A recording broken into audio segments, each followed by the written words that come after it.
Ang sarap pala talagang mamuhay ng merong peace of mind, no?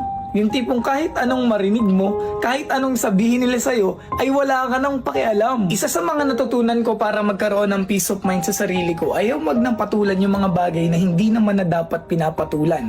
Huwag mo nang pansinin yung mga hindi naman dapat pansinin. Lalo na yung mga bagay na alam mong hindi naman makakatulong sa sarili mo kapag nagpaliwanag ka pa, kapag ipinaglaban mo pa yung hindi naman na dapat pinaglalaban.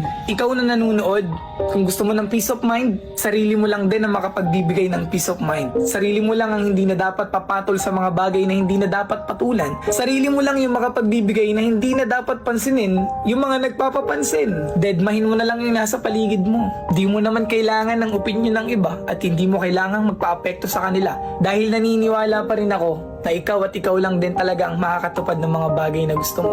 Maniwala ka sa sarili mo, sabayan mo ng paniniwala sa taas at huwag ka makinig sa